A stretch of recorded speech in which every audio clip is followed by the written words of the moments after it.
Baik, Assalamualaikum warahmatullahi wabarakatuh. Terima kasih atas kehadiran Bapak dan Ibu sekalian. Salam sejahtera untuk semuanya. Perkenalkan, saya Nani Setiawati, SPD, calon guru penggerak angkatan 10 Kabupaten Pemalang dari SMK Negeri 1 Pemalang. Dalam hal ini saya ingin menyampaikan sebuah aksi nyata yang sudah saya kemas dalam bentuk PPT kami, yaitu tentang pembahasan modul 1.4 terkait dengan budaya positif. Sebelum saya lanjutkan ke budaya positif, dari Ibu dan Bapak sekalian, kira-kira pemahaman apa atau persepsi apa yang muncul ketika mendengar kata budaya positif? Sebelum saya lanjutkan materi, adakah Bapak dan Ibu untuk menyampaikan persepsinya, pandangannya mengenai makna dari budaya positif? Monggo, kami persilahkan. Apakah ada Bapak dan Ibu yang ingin menyampaikan budaya positifnya? Monggo, silahkan bisa tunjuk jari terlebih dahulu. Yang perlu kita ingat bahwa ini adalah persepsi dan pemahaman masing-masing. Jadi di sini tidak ada yang namanya jawaban benar dan jawaban salah, karena kita di sini adalah berbagi praktik baik aksi nyata ini.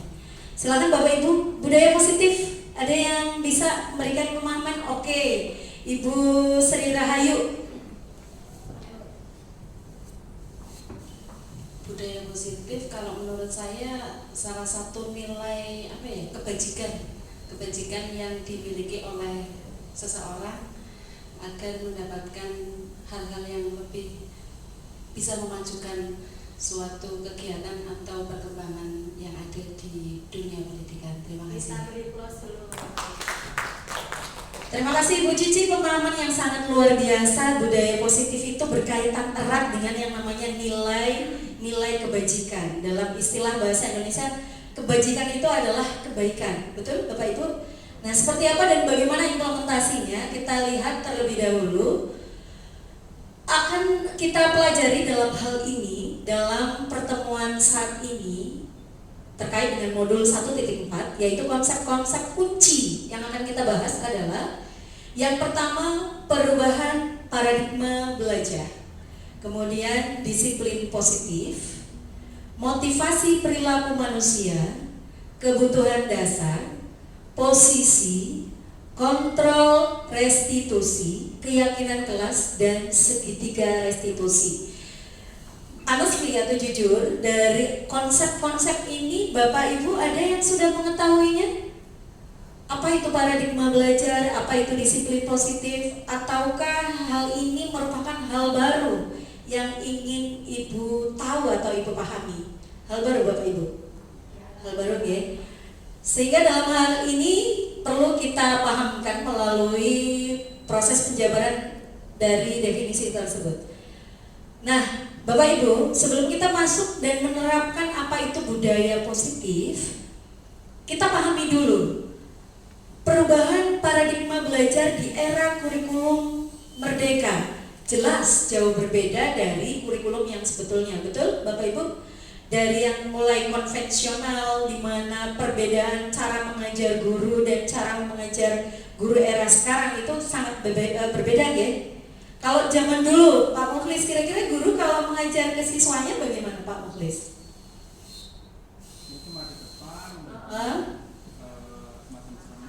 Ceramah. Dampaknya siswanya bagaimana? Kalau Bapak Ibu gurunya cuma ceramah saja itu bagaimana Bapak? Banyak yang ngantuk dan banyak yang gak paham. Bagaimana dengan era sekarang? Setelah perubahan paradigma belajar kurikulum merdeka, kita lihat dan simak baik-baik di sini penjelasannya. Paradigma pembelajaran kurikulum merdeka itu memusatkan pada peran peserta didik. Kemudian peserta didik menjadi sentral dalam pengembangan pembelajaran dan asesmen pendidikan. Di lain hal, paradigma pembelajaran baru ini memusatkan para siswa atau peserta didik dalam proses pembelajaran yang disesuaikan dengan tahapan pencapaian dan karakteristik peserta didik. Di era baru ini, Seorang guru itu berhak mengerti dan memahami karakteristik masing-masing peserta didik agar mencapai tujuan atau visi yang jelas dalam proses pembelajaran di kurikulum Merdeka. Terwujudnya insan berkarakter selaras dengan profil pelajar Pancasila. Setuju dan sepakat ya Bapak Ibu? Bahwa siswa yang kita didik karakternya nanti kita arahkan ke profil pelajar Pancasila. Ada gotong royong, ada keimanan, ada inovatif, kreatif, bernalar, kritis. Jadi intinya hal-hal itu yang menjadi landasan buat guru untuk menjadikan siswa atau peserta didiknya lebih unggul dibandingkan dengan era yang lalu. Next. Tadi sudah disampaikan oleh Bu Cici bahwa budaya positif adalah nilai-nilai kebajikan. Nilai kebajikan apa Bapak Ibu yang kita tanamkan di sekolah ini dan sudah berlangsung di sekolah SMK kita tercinta? Ada penerapannya di SMK, nilai-nilai kebajikan atau budaya positif apa sih yang sudah jalan di SMK Negeri 1 Pemalang? Misalnya? Senyum, sapa, salam. Bagus. Senyum, sapa, salam. Sehingga harapannya ke depan baik guru maupun siswa harus bertegur sapa gitu ya Bapak. Baik, yang berikutnya, inilah konsep disiplin atau budaya positif yang kita pahamkan tadi, betul. Jadi budaya positif di sini lebih memaknai sebuah pendekatan untuk mendisiplinkan dengan menanamkan nilai-nilai kebajikan kepada peserta didik kita, yang pasti Ibu sudah dan Bapak Guru tentunya sudah berkontribusi dalam pembentukan karakter disiplin siswa. Betul?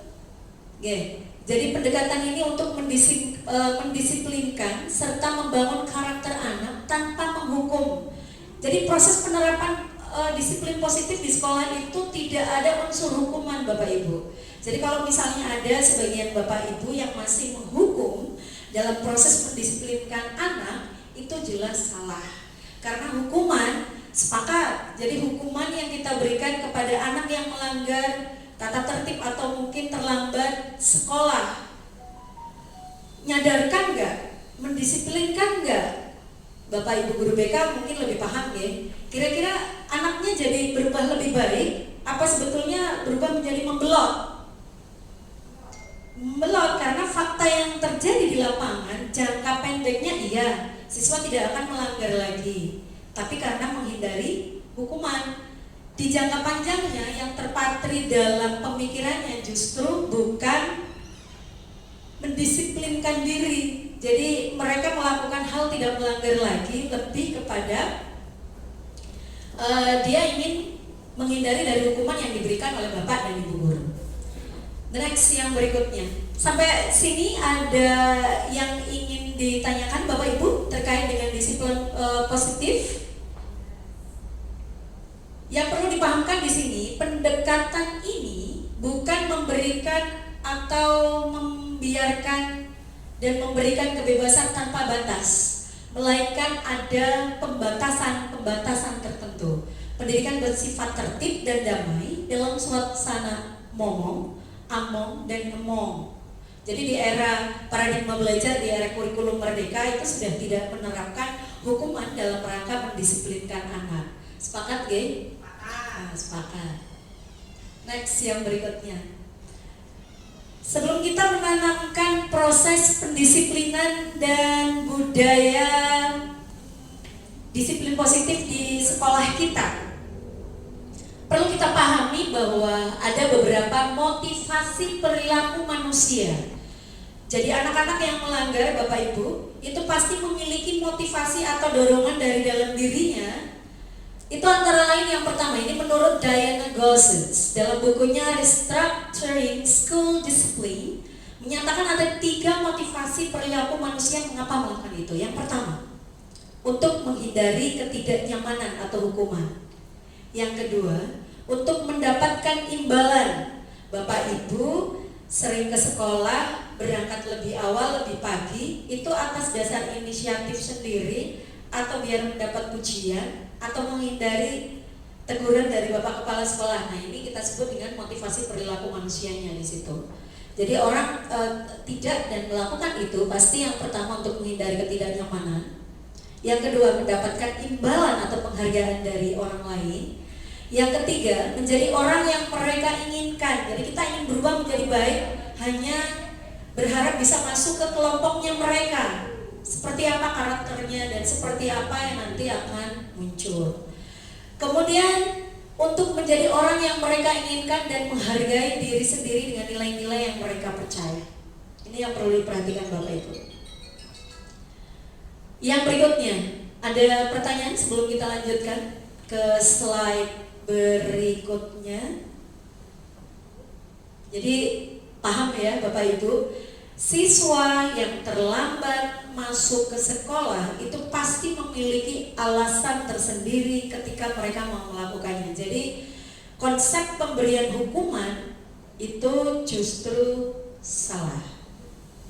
Ya, sedikit ya. Harus mic. Oke, terima kasih Bu CGP. Ihir, mantap. Ya, saya menyikapi dari yang tadi untuk menghindari ketidaknyamanan atau hukuman ya. Yang jelas kami berangkat karena inisiatif sendiri, karena kita punya rasa tanggung jawab untuk menjadi guru yang orang dalam ya kan. Oke. Yang kedua, dengan adanya siswa yang terlambat, ini bisa saya sampaikan dari sekolah saya sendiri. Mohon maaf pada Ibu Devita sama Bapak Haji Mubisin. Untuk keterlambatan penanganan di sini, itu untuk pengamatan saya pribadi, itu kurang pas, ya. Karena siswa itu kalau terlambat, memang ada STP 2K. Kalau STP 2K itu memang beda fungsinya, peran sertanya sebagai kita sebagai guru BK. Mohon maaf ya, ini mikirnya cerdas membahana ya Bu. Kedengar nggak ini? Oleh orang lain maksudnya. Nah, di situ untuk treatment yang jelas adalah psikologi BK adalah peran utama mengentaskan masalah yang positif di awal tadi slide pertama, yang positif menjadi negatif. Tapi dengan cara yang tidak pas bisa back ke belakang, negatif menjadi positif, itu bisa saja terbalik seperti itu. Nah nanti untuk dengan adanya Ibu Nani selaku CGP yang hebat, nanti untuk mudah-mudahan berubah ke depan, untuk penanganan mungkin bisa diterapkan ke lebih yang nyaman. Anak mau diajak mungkin lebih ke coaching yang bagus, diajak duduk di mana dengan menggali, mungkin dengan belayan, tapi bukan berarti mesra. Dan nanti untuk di situ kenapa one way plus H itu mungkin bisa diterapkan. Kenapa dan kenapa kok bisa sampai terjadi seperti ini? Karena permasalahan anak itu berbeda. Manakala anak itu mungkin kalau dengan duduk, dengan face to face, anak akan mengungkap apa permasalahan yang kenapa terlambat itu. Tapi kalau modelnya mungkin dengan berdiri, BK-nya berdiri, siswanya berdiri, di situ telah emosionalnya akan muncul. Anak itu malahan setelah itu ya udah selesai, tidak akan ada tindak lanjut ataupun RTL. Tapi kalau penanganan tersebut ada, setelah itu ada RTL. Oh iya, anak kemarin terlambat karena ini. Berarti dengan penggalian, setelah mengidentifikasi anak tersebut, akan ada tindak lanjut terus berkesinambungan. Seperti itu kalau nggak salah. Mungkin masih banyak lagi yang harus kami dalami. Saya pribadi selaku orang BK mungkin kurang sempurna ya. Sehingga nanti dari Ibu CGP akan memberikan treatment yang lebih cepat lagi ya. Untuk menjawab waktu tidak aja sih. Oke, terima kasih. Assalamualaikum warahmatullahi wabarakatuh. Terima kasih Ibu Dwi Rahmawati. Sepakat berarti bahwa penanganan itu mendasar bukan dari satu arah saja, tapi harus ada komunikasi dua arah. Jadi siswanya jangan kita judge, tapi kita harus menanyai motivasi apa yang melatar belakangi gitu ya. Jadi ini informasi baru Bu, dan memang sudah muncul dalam kurikulum Merdeka saat ini. Baik Bapak Ibu, harapannya tadi apa yang disampaikan cukup jelas dari pengertian motivasi perilaku manusia. Jadi hal-hal yang melatar belakangi kenapa manusia harus berbuat seperti itu. Itu ya. Yang berikutnya, Bapak Ibu, perlu kita memahami karakteristik anak terlebih dahulu. Atau mungkin Bapak Ibu juga mengerti juga dan harus memahami bahwa setiap manusia, ini menurut 5 kebutuhan dasar manusia menurut Dr. William Glasser dalam The Choice Theory menyatakan setiap manusia itu membutuhkan satu, kebutuhan untuk bertahan hidup atau survival. Yang kedua, manusia itu membutuhkan kasih sayang dan rasa diterima, atau istilah dalam bahasa Inggrisnya love and belonging. Iya, itu kebutuhan. Jadi salah kalau misalnya nggak apa dan lain sebagainya. Kemudian yang ketiga, manusia juga butuh kebebasan dong, atau freedom. Sepakat nggak Bapak Ibu? Kemudian yang keempat, kesenangan atau fun, piknik, refreshing, kesenangan. Kalau merujuk ke siswa berarti kesenangan siswa apa Bu? Rasa nyaman, main game, itu kan kesenangan mereka juga. Nah, kemudian penguasaan, untuk menguasai orang lain, biar orang lain itu takluk dengan apa yang kita berikan. Jadi intinya sama, ini kebutuhan yang kalau misalnya kita bilang boleh nggak satu, kita hanya butuh kasih sayang, misalnya saya karena ini ya, kasih sayang dan rasa diterima, biar diterima kelompoknya. Saya kira enggak, setiap manusia membutuhkan kelima-limanya. Sepakat nggak? Sepakat. Jadi siswa pun sama Bapak Ibu. Ketika siswa ingin membutuhkan rasa diterima di kelompoknya, pasti dia akan melakukan sesuatu, berbagai upaya, rencana agar dia diterima di dalam kelompoknya, betul? Nge. Kemudian kebebasan dan kesenangan ini melekat erat dengan siswa-siswa kita, entah kenapa dan bagaimana siswa terkadang lupa atau secara sengaja, misalnya main HP ketika kita menjelaskan. Nah, itu kan berarti kebutuhan akan kesenangan sebetulnya. Mereka belum belum bisa menempatkan itu meskipun mereka sudah kita bilang dewasa. Ingat Bapak Ibu pesan dari Ki Hajar Dewantoro bahwa siswa, peserta didik harus kita didik dan kita arahkan sesuai kodrat alam dan zamannya. Bapak Ibu tidak bisa membandingkan siswa sekarang harus dididik kayak zaman kita sekolah dulu, tidak bisa karena zamannya atau eranya berbeda, betul? Nah, jadi intinya ada beberapa kebutuhan dasar manusia yang memang harus dipenuhi, meskipun persentasenya hanya beberapa. Next yang berikutnya. Nah, setelah memahami apa itu kebutuhan setiap manusia, Bapak Ibu juga harus memahami dong posisi kontrol Bapak Ibu di sekolah sebelum menerapkan budaya positif. Yang pertama Bapak Ibu, posisi kontrol. Nah, yang pertama, menghukum. Jika seorang menghukum, bisa menggunakan hukuman fisik atau verbal. Pernah Bapak Ibu menggunakan posisi ini di keseharian Ibu ketika menghadapi siswa yang sudah melanggar budaya atau pembiasaan positif di sekolah kita, misalnya terlambat datang. Pernahkah Ibu menggunakan posisi Ibu sebagai seorang penghukum? Yang sudah kita lakukan di sini tidak ya? Biasanya kalau ucapan-ucapan penghukum itu bagaimana Bapak Ibu? Kalau menjudge siswa yang terlambat, siswa terlambat datang. Nah, misalnya gini, Bu Cici minta bantuan. Berdiri di sini, Bu. Berdiri, monggo. Minta bantuan dari BK Pak Mukhlisin. Nah, kita ingin lihat ya. Nah, biar geser ke sini, bagaimana menangani, coba Bapak. Saya sedih ya Bu ya. Ini terlambat Pak, ini siswa terlambat. Bapak guru BK-nya ya. Nah, kalau misalnya posisi kontrol di dalam hal ini, monggo di samping sini. Posisi kontrol berhadapan dari Ibu di sini, Bapak di sini. Oke. Sebagai penghukum Pak, misalnya Bapak memposisikan diri sebagai penghukum. Dia siswa terlambat sudah hampir setengah semester. Nah, monggo Pak. Oke. Posisi penghukum tanpa ampun.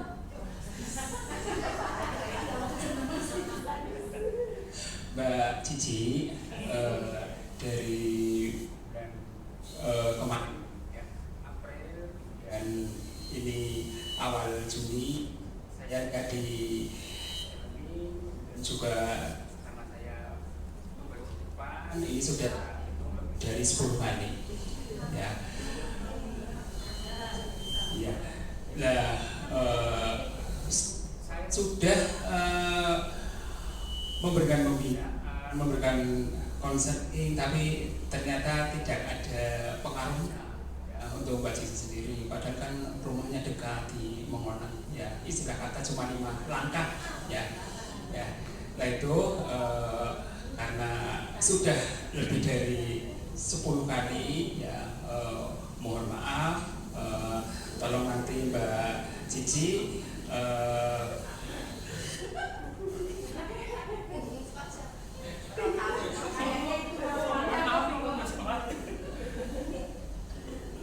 ya.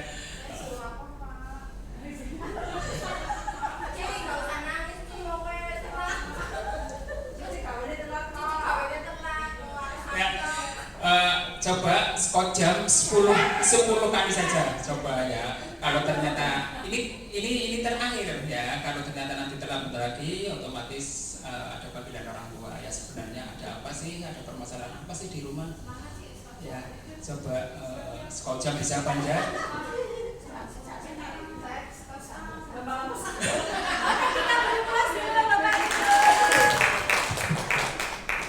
Bagaimana Bapak tampilan dari Bu Cici dan Pak Mukhlis? Oh, kurang galak, karena tipikal penghukum nggak ada kata maaf kayaknya ya. Bapak Ibu guru nggak bisa menggunakan kata maaf. Di sini kayaknya siapa ya? Oke, kita skip aja. Penghukum itu benar-benar menghukum tanpa ampun siswa, apapun alasannya dan lain sebagainya, benar tanpa ada batasan, langsung push up dan lain sebagainya. Betul nggak Bapak Ibu? Kalau tipikal penghukumnya Pak Mukhlis, kayaknya anak masih adem gitu Pak.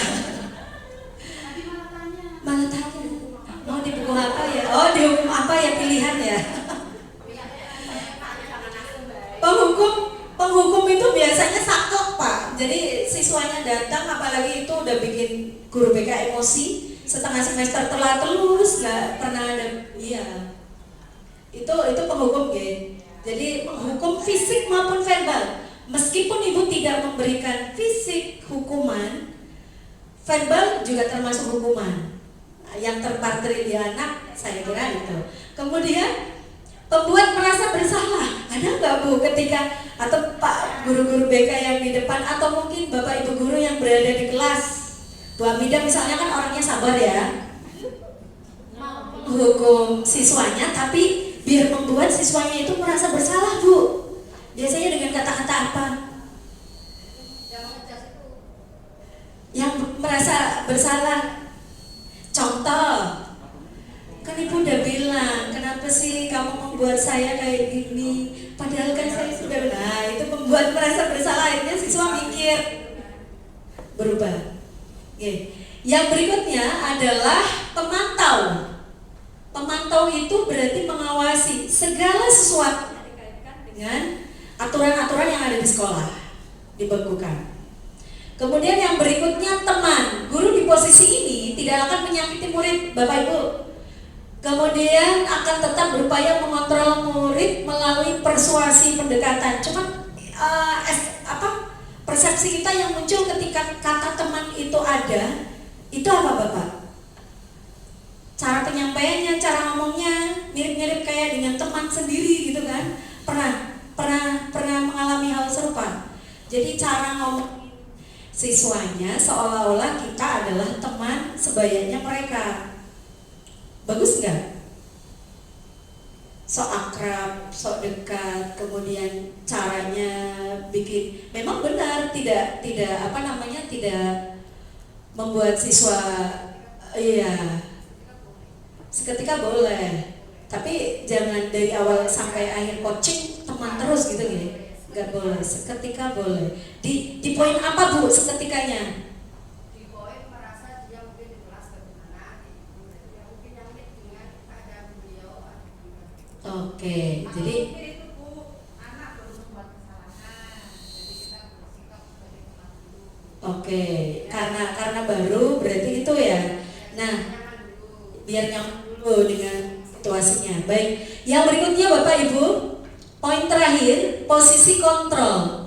Manajer, di sini posisi guru berbuat sesuatu bersama dengan murid, mempersilahkan murid mempertanggungjawabkan perilakunya, mendukung murid agar dapat menemukan solusi atas permasalahannya sendiri. Di kontrol manajer itu guru berupaya untuk menggali informasi dari siswa, kenapa terlambat, kemudian menanyakan konsekuensinya atau keyakinannya, kemudian siswa diminta untuk mencari solusi sendiri. Biasanya dengan kata misalnya, kira-kira biar tidak terlambat lagi, kamu bagaimana? Nah, itu berarti kontrol manager. Dari kelima posisi kontrol, kira-kira mana yang sering digunakan Bapak Ibu? Sebagai teman, membuat merasa bersalah, sering. Nah, kira-kira dari kelimanya yang paling efektif dan bagus dan tepat itu kira-kira yang posisi mana? Manajemen atau manajer. Terima kasih Ibu. Baik, yang berikutnya. Nah, setelah menanggapi berbagai permasalahan yang ada, di sini ada pengertian dari restitusi.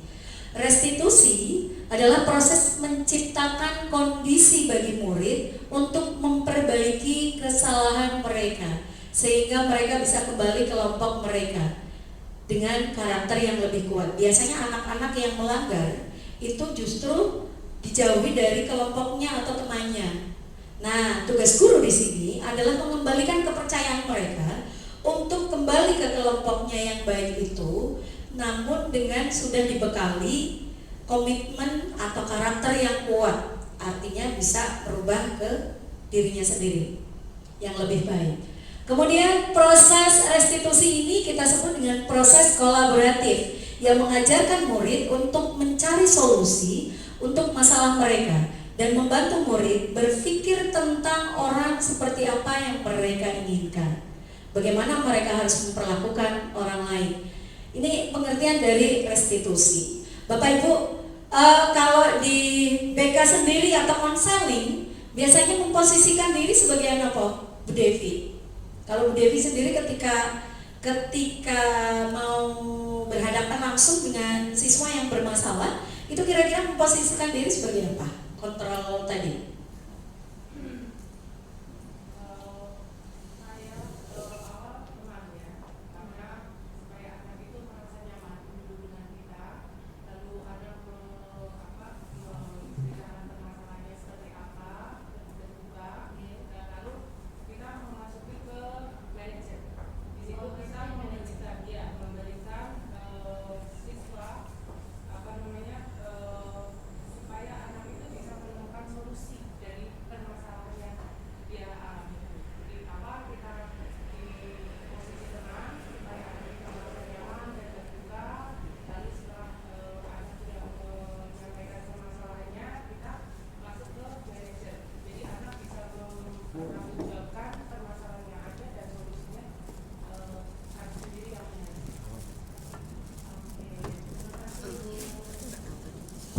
Jadi ada semacam mix atau kombinasi dari posisi kontrol yang diberikan. Pertama, biar ngajak siswa stabil dulu gitu kan, posisi teman, merasa nyaman dulu. Setelah masuk di dunianya, kita baru masuk ke posisi manajernya untuk menyelesaikan mengontrol anak. Oke. Berarti intinya paham nggih, Bapak Ibu? Apakah ini berlaku hanya untuk guru BK saja? Tidak, Bapak Ibu guru yang di kelas juga sama, karena intinya dalam menyelesaikan masalah. Di kelas justru guru juga banyak menghadapi masalah, nggih, Bu Ade, betul nggak? Menghadapi berbagai macam masalah, nggih. Justru lebih banyak kalau misalnya guru BK di depan. hanya yang terlambat datang misalnya. Di kelas itu macam-macam, ada yang musilin teman, ada yang tidak mau ikut diskusi, kemudian ada yang main game sendiri, ngobrol sendiri. Justru kan kompleks permasalahan yang muncul di sana. Ini harapannya memang benar-benar dari posisi kontrol yang ada, Bapak Ibu bisa mulai menimbang-nimbang apakah posisi yang kita berikan sebagai penghukum itu tepat untuk anak. Tadi jangka panjang dan jangka pendeknya jelas berbeda. Dampak memiliki peraturan tentang penggunaan helm. Ini hanya contoh ya, hanya contoh tentang penerapan budaya positif. Mengapa sih sekolah kita harus menerapkan peraturan tentang penggunaan helm pada saat mengendarai kendaraan? Hanya untuk apa Bapak Ibu? Kenapa peraturan itu dibuat? Agar selamat, baik, untuk keselamatan ya. Yang kedua, mengapa kita memiliki peraturan tentang penggunaan masker dan mencuci tangan? Berarti agar menjaga kesehatan, betul. Jadi masing-masing peraturan yang kita buat memang memiliki dampak. Jadi tidak ada unsur paksaan siswa untuk menerapkan budaya positif tersebut. Berikutnya, ada hal yang perlu kita lakukan dan ada hal yang perlu kita dalami terlebih dahulu, yaitu tentang keyakinan kelas. Keyakinan kelas atau kesepakatan kelas adalah nilai-nilai keselamatan dan kesehatan. Inilah yang kita sebut sebagai keyakinan. Jadi nilai kebajikan apa Bapak Ibu, nilai positif apa yang perlu kita buat sepakati bersama di kelas. Misalnya nih Bu Ade kan wali kelas. Kira-kira menjelang awal semester sebelum kita melaksanakan kegiatan pembelajaran sampai akhir, apa sih yang perlu kita sepakati agar siswa itu mau mengikuti? Misalnya tentang apa? Keyakinan kelas apa, kesepakatan kelas apa? Oke, betul. Mematuhi segala bentuk peraturan yang ada di kelas, seluruh siswa ya. Peraturan apa lagi Bu? Kesepakatan kelas apa lagi? Oke, melaksanakan piket kelas dengan penuh tanggung jawab ya. Keyakinan kelas apa lagi Bapak Ibu? Di kelas biasanya mematuhi, saling saling menghormati, betul. Saling menghormati, menghargai pendapat orang lain. Kita bisa tanamkan itu di dalam kelas untuk memahamkan bahwa kesepakatan yang sudah kita buat untuk diikuti bersama oleh warga kelas. Kemudian Bapak Ibu, keyakinan adalah nilai-nilai kebajikan universal secara umum dan disepakati secara tersirat maupun tersurat, lepas dari latar belakang suku, negara, bahasa maupun agama. Jadi ketika kelas sudah memahamkan pada kesepakatan kelas, tidak ada pembedanya satu sama lain. Tidak ada pembedaan. Artinya Bapak Ibu harus menanamkan pemahaman kepada siswa, keyakinan kelas yang sudah dibentuk itu harus betul-betul dilaksanakan dengan penuh tanggung jawab. Jadi bukan hanya sekedar slogan, sekedar tulisan redaksi yang ditempel di kelas dan lain sebagainya, betul nggak? Oke, ini adalah tentang keyakinan kelas. Kemudian Bapak Ibu, nah sebelum kita lanjutkan, keyakinan kelas apa yang Ibu terapkan di rumah? Biasanya kan keyakinan kelas juga perlu diterapkan di dalam rumah kan? Misal, apa Bu Ciki? Jam lihat TV.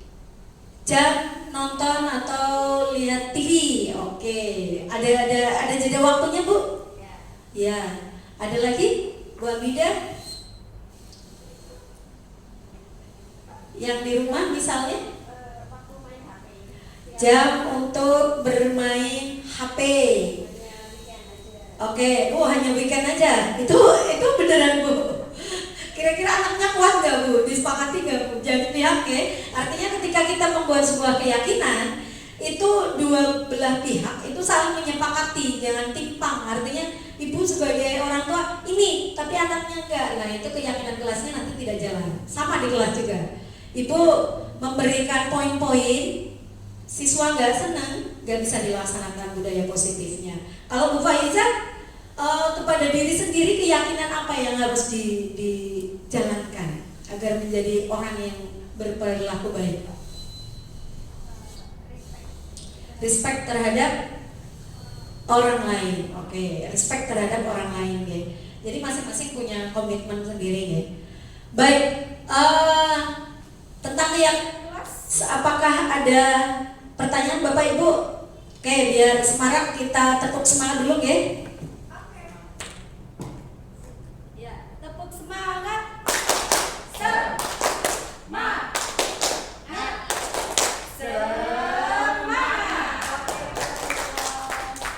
Refreshing dulu nah ini biar Bu Brili juga nanti bisa tahu gitu kan.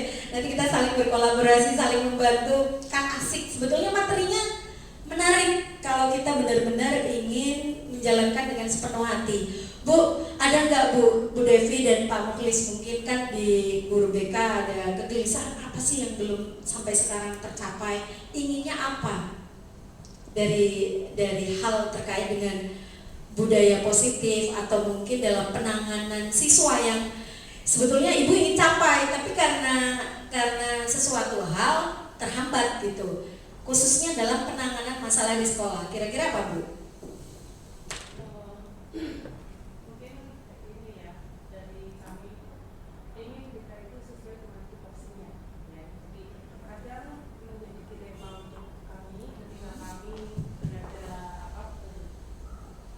kami berhadapan dengan siswa, terus untuk pendisiplinan itu kadang masih ada tindakan-tindakan yang secara fisik ataupun hukuman.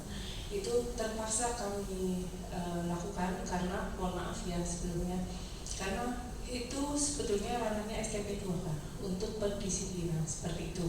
Jadi dari kami, harapan kami ke depan, kami betul-betul bisa menjalankan tupoksi kami sebagai pembimbing siswa, bukan sebagai penghukum ataupun masih di pemahaman sebelumnya bahwa BK adalah polisi sekolah.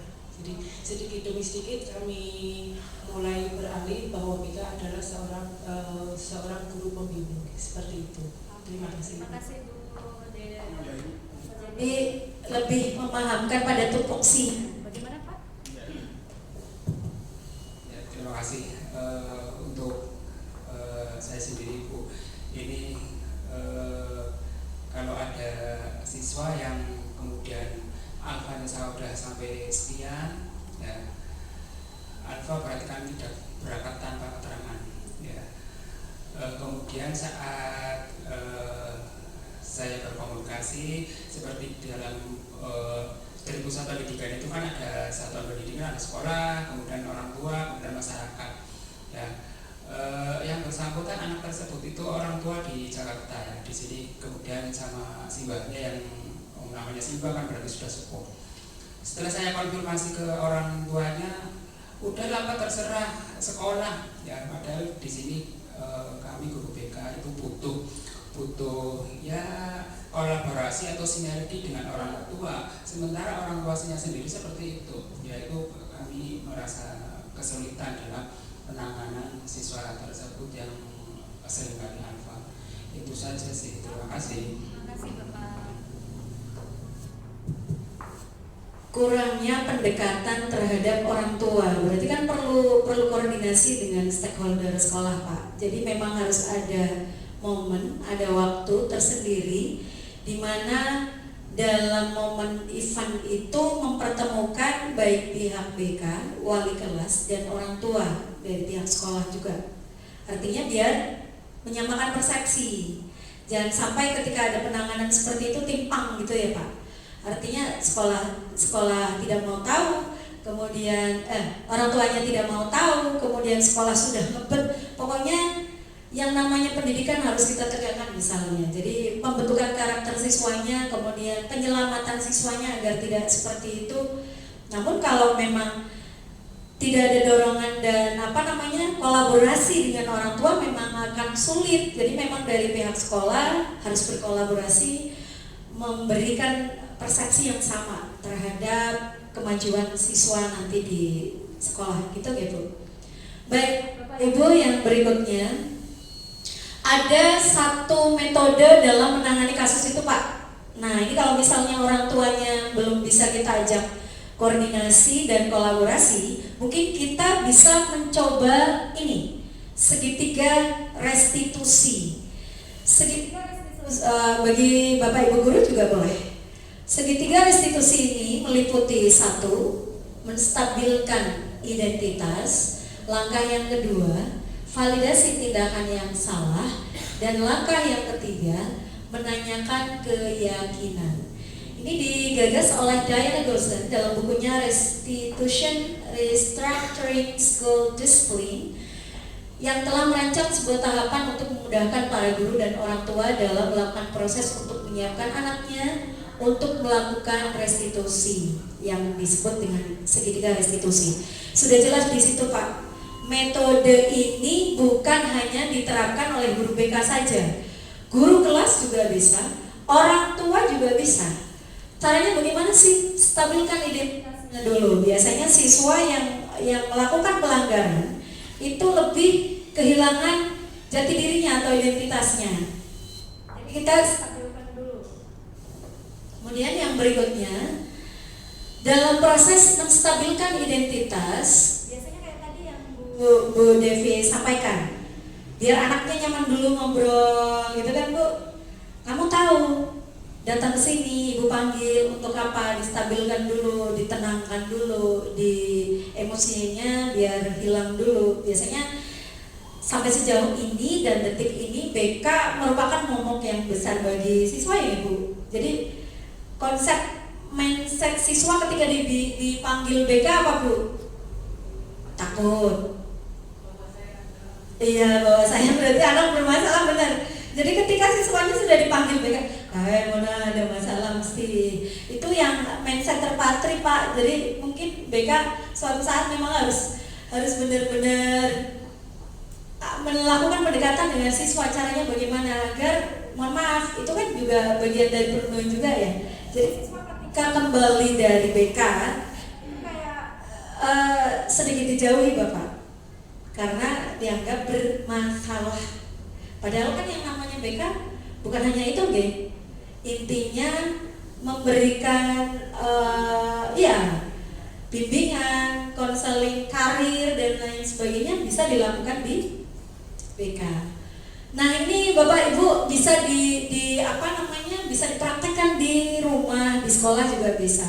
Seperti apa sih ini kalau misalnya segitiga restitusi itu diberikan? Nah ini contoh penerapannya.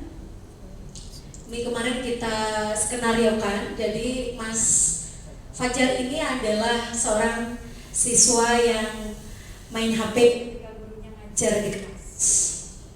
Kemudian saya membuat coaching atau pembimbingan.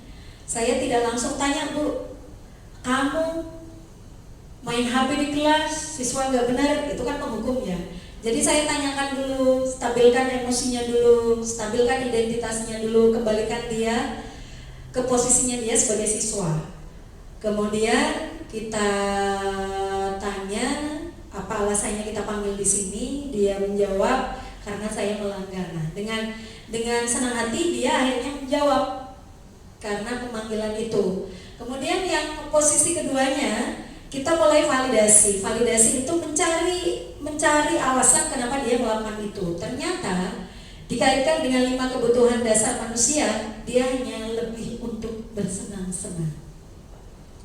Terakhir ketika kita menanyakan keyakinan, ada nggak keyakinan kelas yang kamu langgar dan kita sepakati bersama? Ada Ibu, lebih bertanggung jawab dan menghargai orang lain. Dengan dia main HP di kelas kan otomatis suaranya mengganggu. Siswa yang lain tidak akhirnya konsentrasi. Begitu, Jadi intinya setelah ditanyakan seperti itu, kita tanyakan ulang. Lah, kira-kira perbuatan yang kamu lakukan betul atau salah? Dia jawab, salah Bu. Nah, terakhir pas kita menanyakan keyakinan sudah, akhirnya kita akan bertanya, kira-kira solusi apa yang harus kita ambil sebagai permasalahan.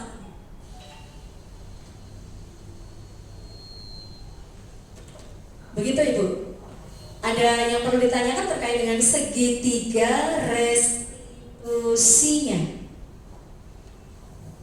Yang pertama apa tuh tadi Bu? Langkah yang pertama, stabilkan identitas, kemudian validasi tindakan yang salah, dan yang ketiga menanyakan keyakinan. Sama kalau di rumah, Ibu pernah nggak nangani anak di rumah membuat kesalahan? Misalnya apa Bu? Misalnya anak-anak bertindak seperti apa yang di rumah? Misal, sebagai contoh aja kita. Oh, anaknya baik-baik gitu.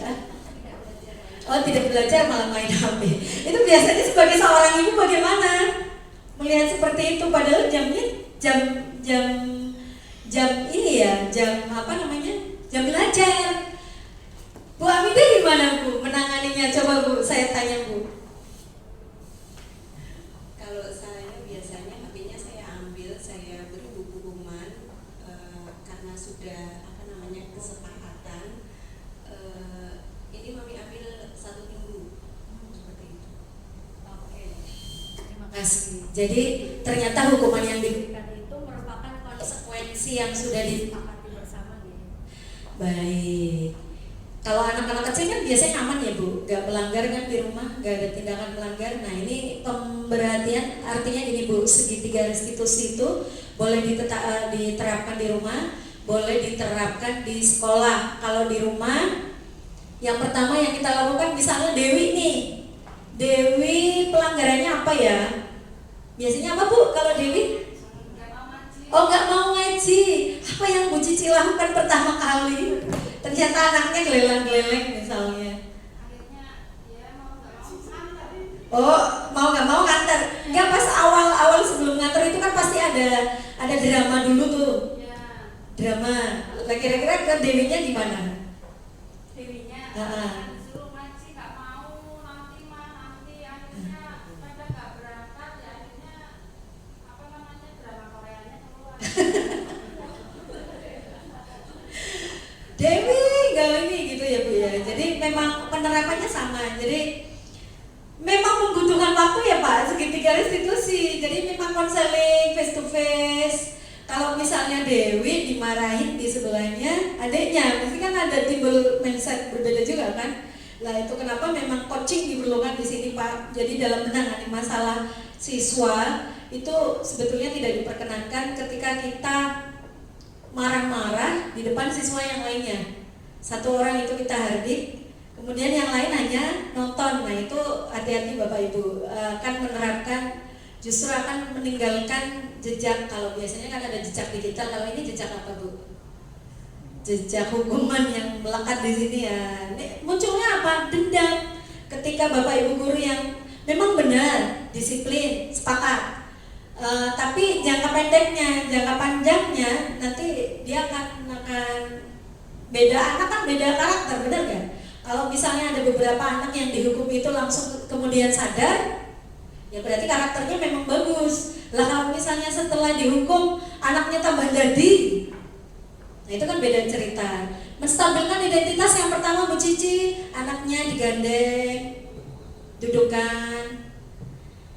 Dewi, kenapa mama panggil ke sini Dew?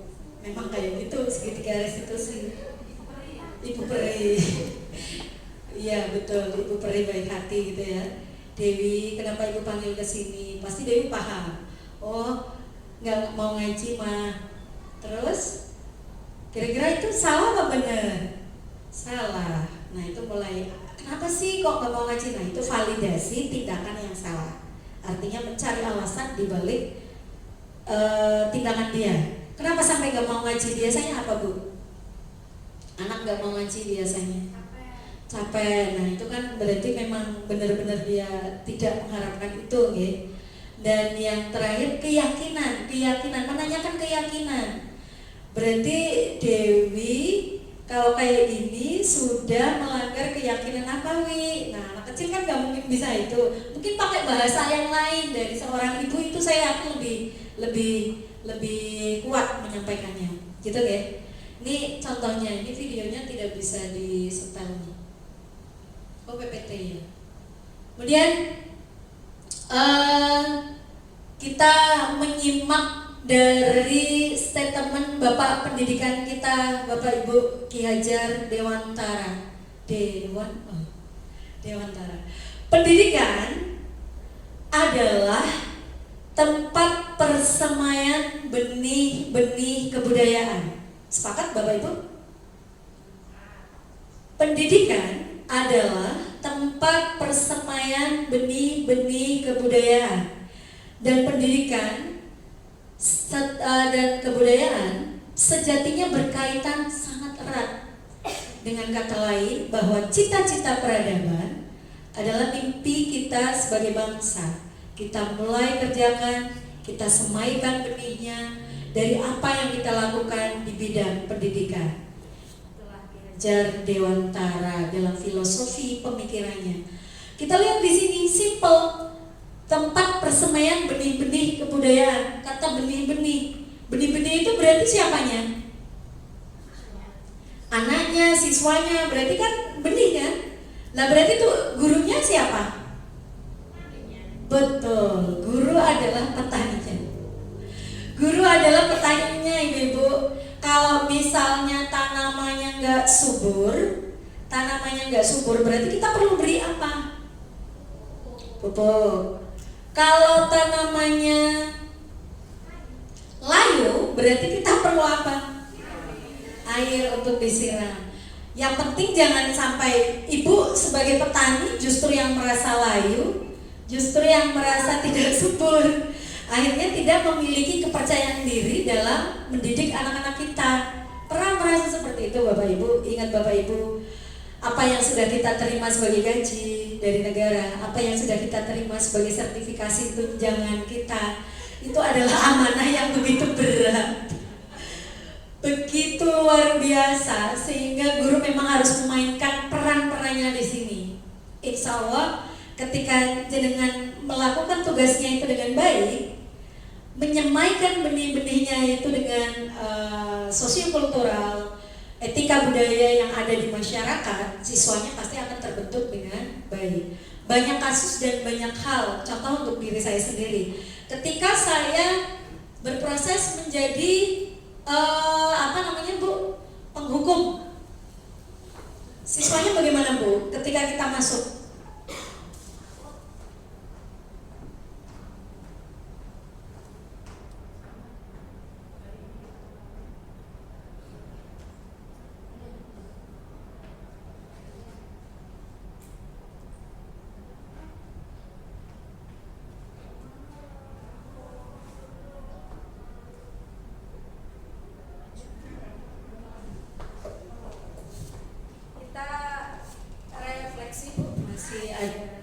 sekitar 10 menit. Baik. Dari apa yang kita sampaikan, yang materi pertamanya adalah ini ya.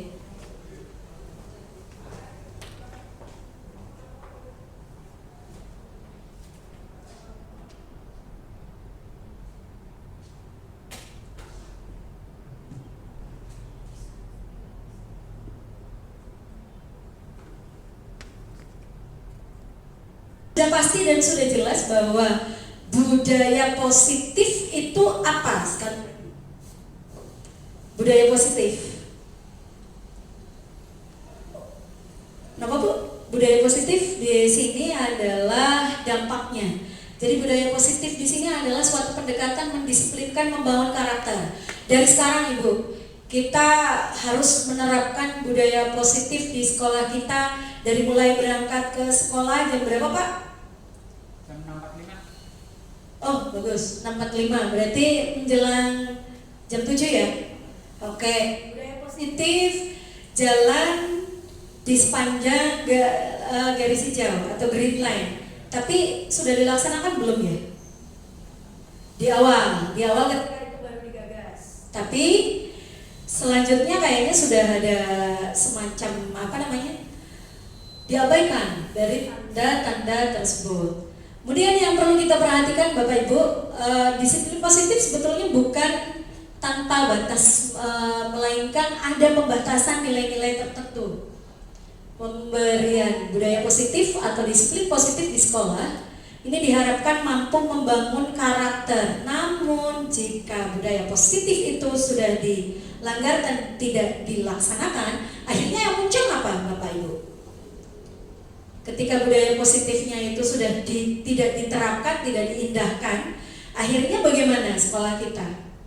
Mau maju nggak? Akhirnya enggak deh. Akhirnya peraturan hanya sebatas hanya sebatas redaksi, ocehan saja dan lain sebagainya. Mulailah untuk memberikan pemahaman yang positif terhadap anak-anak kita terkait dengan apa itu budaya positif.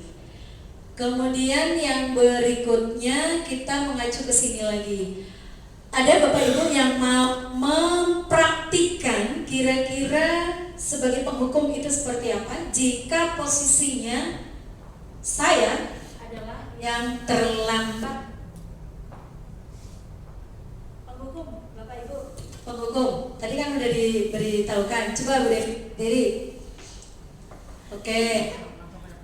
Ini macam nih, gurunya besar, muridnya kecil gitu kan. Penghukum.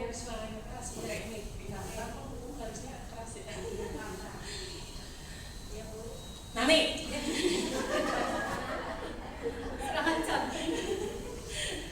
Kamu terlambat 15 menit, sekarang kamu skor jam 50 kali. Cepat. Itu penghukum. Nggak ada. Karena kamu sudah 3 kali terlambat, jadi sekarang 50. Kalau besok terlambat lagi 100 kali. Oke, kita beri kelas dulu. Stop dulu. Itu penghukum ya, paham ya Bu? Judge tanpa ampun kemudian memberikan hukuman, baik itu fisik maupun verbal. Tadi satu paket komplit ya. Ya fisik, ya omongan gitu kan, bikin jantungnya deg-deg sen. Bagaimana dengan tipe membuat merasa bersalah Bu? Misalnya saya Nani, kamu terlambat ya. Akhirnya teman-teman satu kelas ini jadi terlambat untuk memulai pelajaran ya. Besok lagi kamu kalau terlambat lagi saya hukum. Keren, benar-benar.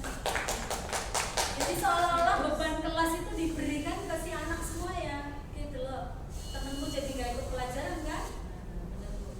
Bagaimana dengan pemantau? Jadi apa-apa diarahkan ke aturan sekolah, peraturan, bagaimana bisa? Nani, Ibu lihat kamu sudah 3 kali terlambat ya. Kalau seperti ini lagi nanti Ibu bawa ke nikah ataupun STP 2K. Jadi saya harap Nani tidak terlambat lagi. Ada ditambahkan sedikit, pemantau mengawasi, berarti biasanya kamu kan sudah tahu aturan-aturan yang di sini. Teman Bu, tadi yang kayak dengan tadi ayo teman. Bagaimana dengan teman? Teman ya. Posisi sebagai teman. Nani. Ibu.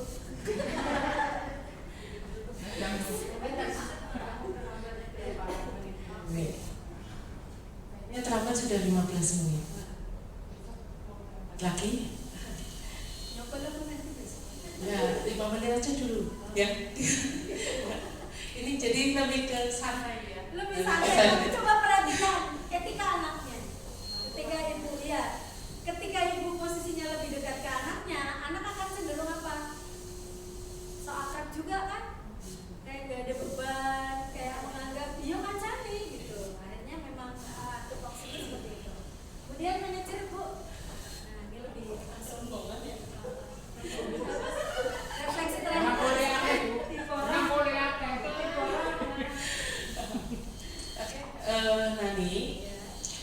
Nani masuk sekolah harusnya jam berapa? Ini sekarang jam berapa Nani? Jam 8. Ada kendala apa Nani sampai sekolah jam 8? Oh ya.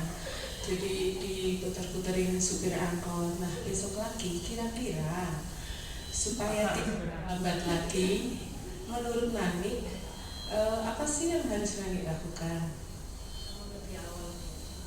Gitu. Bisa dilakukan? Bisa, oke. Saya harap, Ibu harap nanti besok sudah bisa berangkat tepat waktu. Oke. Beri applause dulu.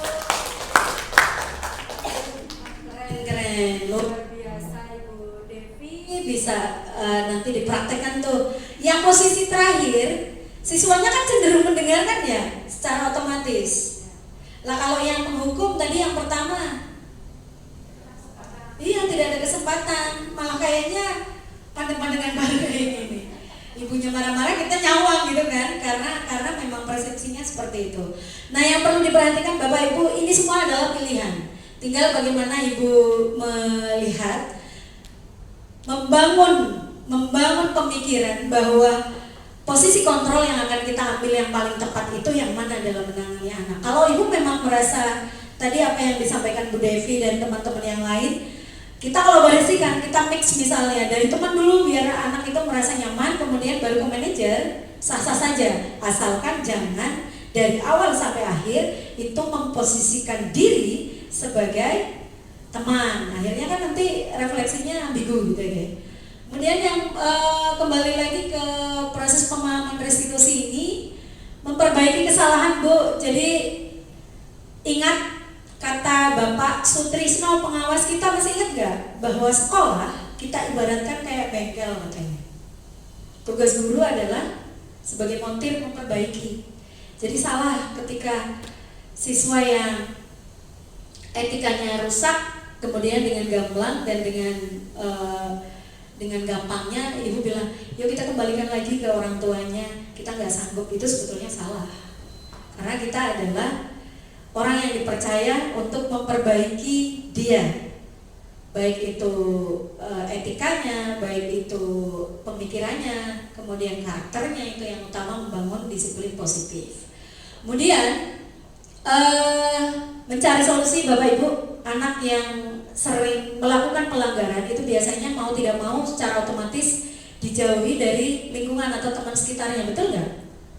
Yang nakal sendiri pasti dijauhin lah. Tugas ibu dan bapak itu mengembalikan jati diri mereka di tengah-tengah lingkungan atau masyarakat atau komunitas tertentu atau kelompok tertentu dalam istilah kelas. Kemudian jangan selalu beranggapan bahwa menjadi pribadi yang selalu orang lain inginkan itu menjadi pilihan yang terbaik, bukan. Menjadi diri sendiri untuk melakukan yang lebih baik itu adalah hal yang terbaik untuk kita, untuk orang-orang di sekeliling kita. Satu hal yang saya ingatkan kembali bahwa ini kan menjelang tahun ajaran baru juga nih.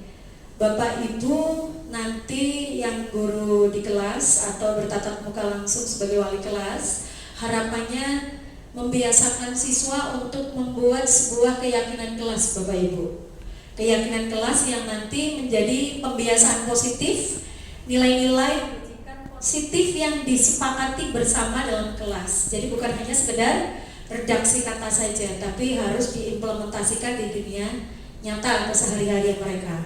Misalnya melepas sepatu sebelum masuk ruang kelas, bertanggung jawab, kemudian menunjuk tangan ketika mau bertanya, misalnya kan seperti itu ya Bu. Nah jadi hal-hal sepele memang, remeh memang, hal-hal yang sebetulnya menurut kita, halah paling cuma itu, tapi kalau tidak dibiasakan, hasilnya yang kita temukan di lapangan, banyak anak-anak yang masih belum sadar akan kebersihan lingkungan, nyampah di sana sini, membuang sampah tidak dalam tempatnya. Itu kan salah satu hal bukti kegagalan kita sebagai pendidik. Nah, sebetulnya bukan gagal sepenuhnya, bukan gagal total Bapak Ibu, hanya kita perlu menyamakan persepsi. Termasuk tadi yang disampaikan Pak Mukhlis ya, kegagalan kita dalam mendekati orang tua. Kita harus kenali dulu nih Pak, latar belakang atau background orang tua siswanya kayak apa. Oh orang lapangan, oh orang elit, atau orang yang bersosial level tinggi, atau mungkin dari kalangan menengah atas, menengah bawah, atau bagaimana, itu memang harus kita kenali sehingga pas mau memberikan pendekatan semacam itu, siswanya juga kita libatkan saling bertatap muka, gitu ya Pak. Nah, terkait dengan keyakinan kelas, Bapak Ibu perlu menanyakan kepada kepada siswa, jangan sepihak. Hindari kata itu. Artinya ibu dan bapak itu memberikan poin-poin, nilai-nilai kebajikan. Harus bertanggung jawab, harus rajin, kreatif, aktif di kelas, harus ini, harus itu. Tapi siswanya sendiri nggak secara kompak menyatakan nilai-nilai kebajikan itu salah. Karena sebetulnya dan sejatinya nilai keyakinan kelas itu harus muncul dari pemikiran siswa yang ada di kelas, bukan dari gurunya saja. Kita hanya berfungsi sebagai mediator untuk memberikan dan menentukan kesepakatan kelas yang sudah disepakati bersama.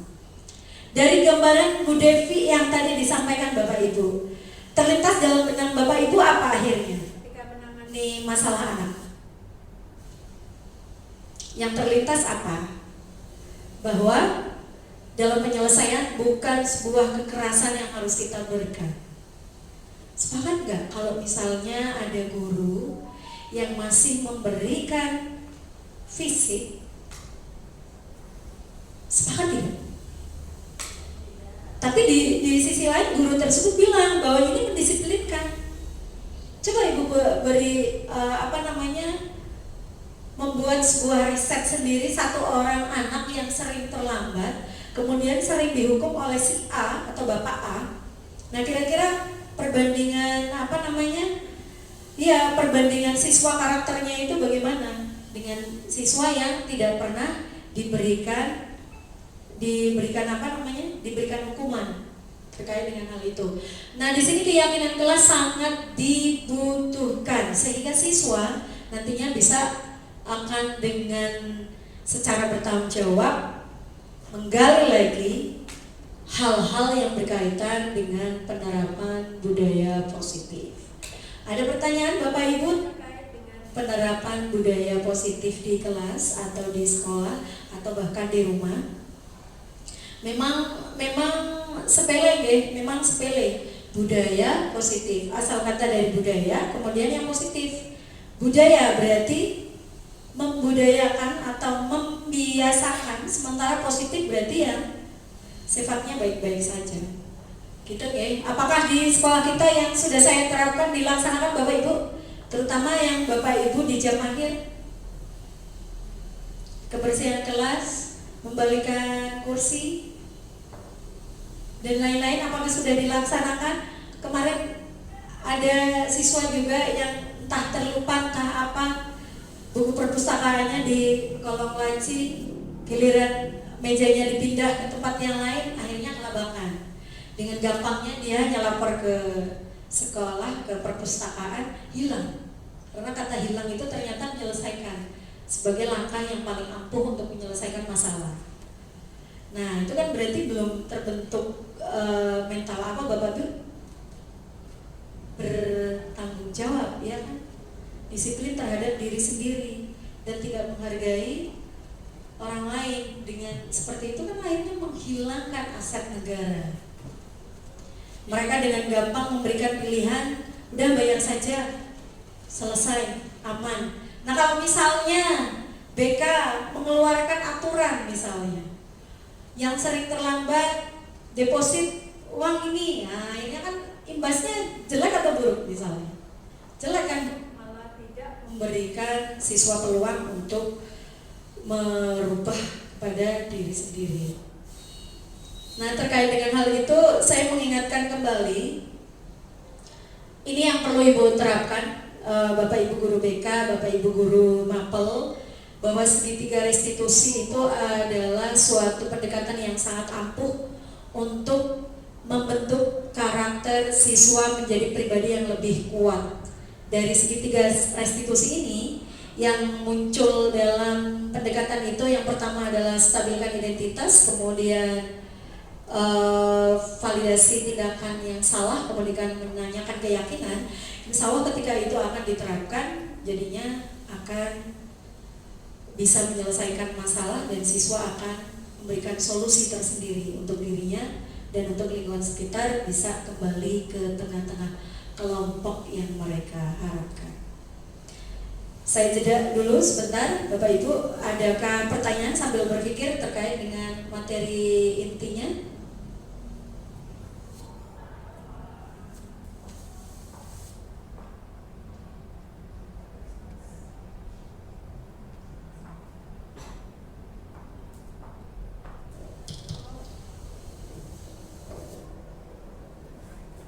Ada pertanyaan Bapak Ibu? Masih 5 menit lagi lewat ya. Oke. Bu Adi, kayaknya lagi berhayal bertanya. Kosakata. Harapannya kita sharing di sini, artinya saya bukan yang paling mahir ya.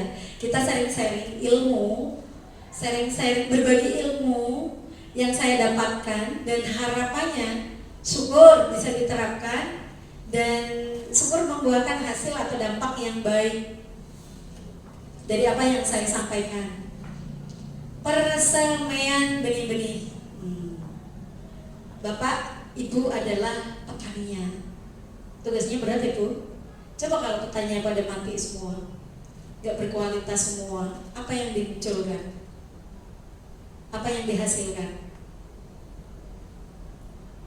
Petani menghasilkan apa, Ibu, Bapak? Petani menghasilkan beras, betul. Lah kalau gurunya nggak berkualitas, terus benih-benihnya berkualitas nggak?